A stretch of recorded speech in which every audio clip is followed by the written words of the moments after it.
Need को satisfy ना करें। अब किस तरह की नीड को पहले सेटिस्फाई करना है, किस तरह की नीड को बाद में, वो उन्होंने बताया। और मगर जो इम्पोर्टेंट चीज है, the person can be motivated if the needs are satisfied. Clear है? ये दूसरा बेसिक एलिमेंट यस है सर। मोटिवेशन फ्यूल का। Third element, extrinsic and intrinsic reward. Internal जो होता है ना, एक इंटरनल जो भी एम्प्लॉय होता है उसको दो तरह के रिवॉर्ड्स मिलते हैं आमतौर पर।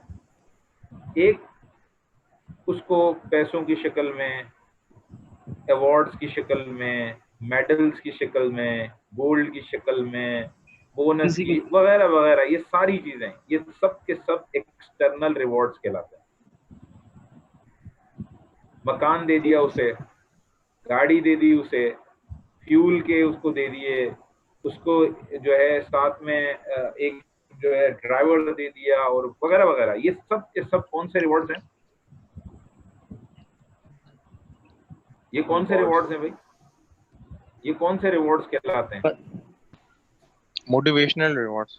नहीं, ये इनको मोटिवेशनल रिवॉर्ड्स कहते हैं, मगर ये एक्सट्रिंसिक होते हैं, एक्सटर्नल सर कहलाते हैं ना ये। हाँ, सही सर। इंटरनल पता है कौन से होते हैं?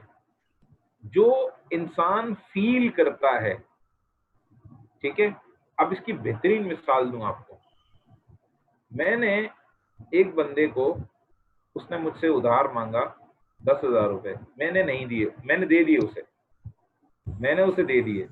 उसके वालिद साहब बीमार थे, एग्जाम्पल से समझने की कोशिश कीजिएगा।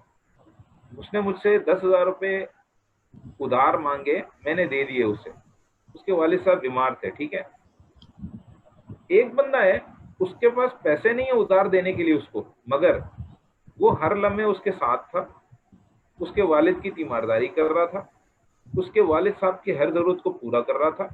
उसके बाद उसके वालिद साहब की डेथ हुई, उसके सारे प्रोसेसेस कंप्लीट करवाए, मैयत को घर पे लाया, उसको मैयत से रिलेटेड जितने काम है वो किए, उसने मैयत का जनाजा पढ़ा, कंधा दिया, कब्र में उतारा, और जो है ना ये खत्म कर दिया। ठीक है, अब मुझे बताइए, अगर मैं उसके दिल में वेट करने की कोशिश करूं, हु इज इम्पोर्टेंट, आई और that guy?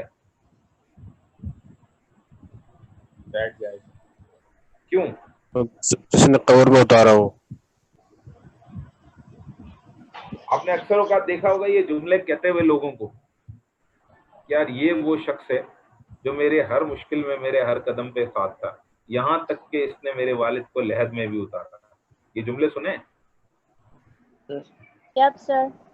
Ji sir. There is love. The love is created from both the people. मैंने 10,000 रुपए उसे उधार दिए, उससे भी उसके दिल में एक मोहब्बत जागी मेरे लिए, मगर उस बंदे के लिए भी मोहब्बत जागी, मगर उस बंदे के लिए ज्यादा जागी है। ऐसा ही है। ये बताइए, रिवॉर्ड्स दोनों ने दिए, कौन से रिवॉर्ड्स है? एक एक्सटर्नल और एक इंटरनल। एक इंटरनल, बिल्कुल सही। इसी तरह एक सीईओ होता है कंपनी का, एक बंदे के वालिद बीमार हो जाते हैं तो सीईओ जो है ना हॉस्पिटल पहुंच जाता है उसके वालिद साहब की तीमारदारी के लिए, या वो खुद बीमार हो जाता है तो उसकी तीमारदारी के लिए हॉस्पिटल पहुंच जाता है। अल्लाह ना करे कोई और मसला होता है तो वो उसके लिए वहां पहुंच जाता है, उसके घर पे, उसके मसाइल में। ठीक है, यहाँ क्या रिवॉर्ड फिजिकली दिए गए उस फॉर्म में, जिस फॉर्म में हमने एक्सटर्नल रिवॉर्ड कहे गए थे? सर जी हाँ सर, ये सिंपैथी के तौर पर भी सर उनके पास जाएंगे। Very good. इस सूरत में मुझे बताओ कि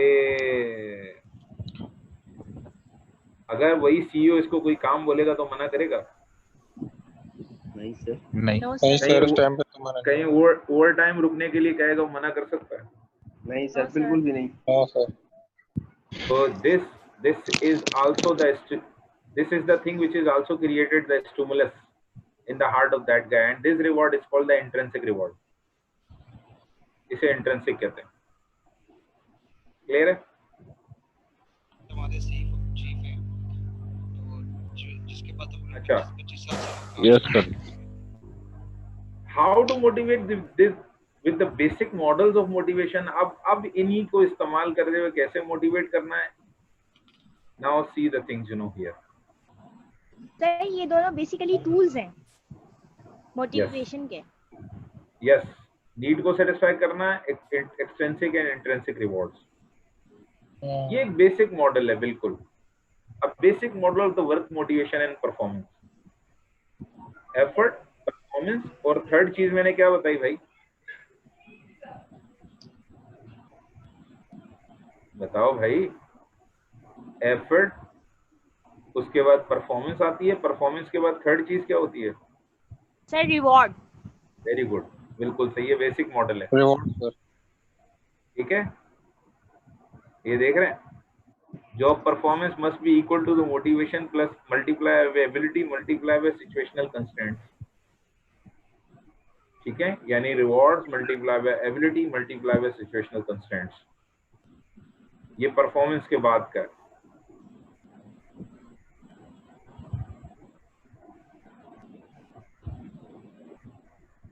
अच्छा, अब आ जाते हैं जरा नीड्स पर। द फिजिकल और psychological requirement that must be meet to ensure the survival and well being. Sir last topic एक दफा दोबारा रिव्यू करवा दो प्लीज। ये विच वन? ये इसके लिए सबसे पहले तो आप यहाँ पहुंचे। पहली चीज मैंने बताई थी एफर्ट, देन कोई भी एम्प्लॉई परफॉर्मेंस सबसे पहले तो एफर्ट्स अपने, ठीक है जी सर, थैंक यू। अच्छा, अब आ जाते हैं, मैंने कहा नीड सेटिस्फेक्शन, हमने कहा था कि जनाब आला बहुत इंपॉर्टेंट है। नीड होती क्या है? नीड्स फिजिकल और साइकोलॉजिकल आपकी रिक्वायरमेंट्स होती हैं, जिसके जरिए सर्वाइवल आपका जो है पॉसिबल होता है।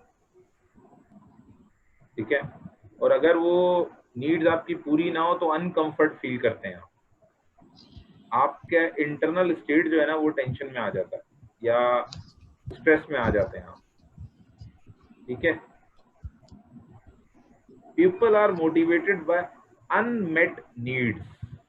ये अभी बेसिक है, ये बेसिक चीजें हैं, एडवांस लेवल की मोटिवेशन अलग है। पहली बात आपको बताई कि भाई आपकी नीड क्या होती है, आपकी फिजिकल और साइकोलॉजिकल रिक्वायरमेंट्स कुछ होती हैं आपकी, जो आपके सर्वाइवल को इंश्योर करें। फिजिकल, मिसाल के तौर पर हंगर, थ्रस्ट, ठीक है। इसी तरह साइकोलॉजिकल यानी sleep, these are the needs या नहीं? जी सर। यस, अगर ये नीड्स आपकी पूरी ना हो तो आप कंफर्टेबल फील कर रहे होंगे। मैंने 3 सादा सी मिसालें दी उससे, हैं? Will you feel comfortable if these needs are not fulfilled? No sir, we are not comfortable. बिल्कुल आप अनकंफर्ट में होंगे। तो उसने कहा भाई नीड ये चीजें होती हैं और ये वो चीजें हैं जिनको पूरी ना की जाए तो अनकंफर्ट फील करता है बंदा, एक स्टेट ऑफ टेंशन में होता है। फिर उसके बाद अगला कहता है अगर आपने ऐसे बंदे को मोटिवेट अगर की बात करते हैं तो जो नीड्स पूरी नहीं हुए उनको पूरी कर ले, बंदा मोटिवेट हो जाएगा। ठीक है, अगर किसी की नीड्स पूरी नहीं हुई और आपने उसे मोटिवेट करना है तो क्या करें? उसे उसकी नीड फुलफिल करते हैं, उसकी नीड्स फुलफिल करते हैं। इसीलिए 4th पॉइंट है कि मैनेजर को चाहिए कि लोगों की वो नीड्स पे जरूर नजर रखें जो अभी तक फुलफिल नहीं हुई हैं। मैनेजर्स को क्या चाहिए? उन नीड्स पर जरूर नजर रखें